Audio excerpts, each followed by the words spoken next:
কি অবস্থা দেশবাসী? আসেন খেলি। ভাবতেছেন কি খেলবেন? আরে এত বাবা বাবার কি আছে?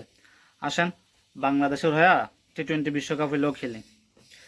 যা দেখতাছি অগ থেকে মনে হয় আমরাই বালা খেলবো। আর খারাপ খেললেও সমস্যা কি? বেশির থেকে বেশি গেলে কি হইব? আর একটু মান সম্মান যাইব।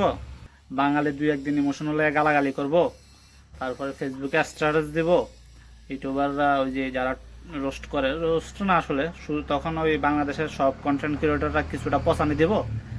এই তো, আর বেশি কিছু তো আর হইব না। এরা তো মনে করেন বাংলাদেশ টিম আমগর পচানের লাগে বয়ে থাকে। তো ওরাও একটা টপিক পাই গেল, বাংলাদেশ টিম নিয়ে একটু পচাইবো আর ভাইরাল হয়ে যাবো। আসলে আমি ভাইরালটা হইতে চাই না, আমি বাংলাদেশ টিম নিয়ে কোনো কিছু কইতে চাই না। কইয়া কি লাভ? কইয়া লাভ আছে যে শান্ত লর্ড অ্যাসোসিয়েশনের সভাপতি হইয়া দলের অধিনায়ক হয়ে গেছে। তারপরে ওর মতো যারা মানে অন্যান্য দেশের মধ্যে ওর মতো যারা খেলে ওরে আপনার দল থেকে অনেক দূরে বাইর করে দিছে, আর ও বাংলাদেশের টিমের অধিনায়ক।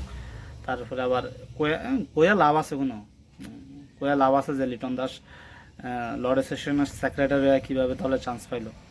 ওর মতো প্লেয়াররা অন্যান্য দেশের টিমের মধ্যে জায়গা পায় নাই, অনেক দূরে পাঠাই দিছে। আর ও বাংলাদেশের ওপেনিং ব্যাটসম্যান। তো কয়ে লাভ নেই আসলে, অনেক কয়ে লাইছে অনেক কিছু। আচ্ছা আমি আসলে কইতে চাই না, এগুলো হচ্ছে মনের ভিতর থেকে আইসা পড়ছে। কয়ে কোনো লাভ নাই। কয়ে লাভ আছে যে সাকিব আল হাসান ফুল টাইম ব্যবসায়ী, পার্ট টাইম খেলোয়াড় হয়ে কীভাবে দলের অটো চয়েস থাকে। তো আসলে এসব কয়ে লাভ নেই। কয়ে কী লাভ? তো আমি অন্যান্য কন্টেন্ট ক্রিয়েটারের মতো না যে বাংলাদেশ টিমের কিছু খুঁজমু, তারপর ওদেরকে নিয়ে কিছু বলমু, বইলা ভাইরাল হয়ে যাবো, এরকম না। আমি এরকম না। কি লাগে কয়ে কোনো লাভ আছে? কোনো দরকার আছে কর? আমার কোনো দরকার নাই। আমি কোনো কিছু কমু না। বাংলাদেশ টিমের জন্য অনেক অনেক শুভেচ্ছা, অভিনন্দন। আপনারা যান, ভালো মতো খেলেন, বাংলাদেশের মুখ উজ্জ্বল করেন। উজ্জ্বলের জায়গাতে আবার অন্য কিছু করেন না, উজ্জ্বলটাই করেন। মান সম্মানটা যাতে থাকে ওইভাবে খেললেন। আপনাদের জন্য অনেক অনেক শুভকামনা।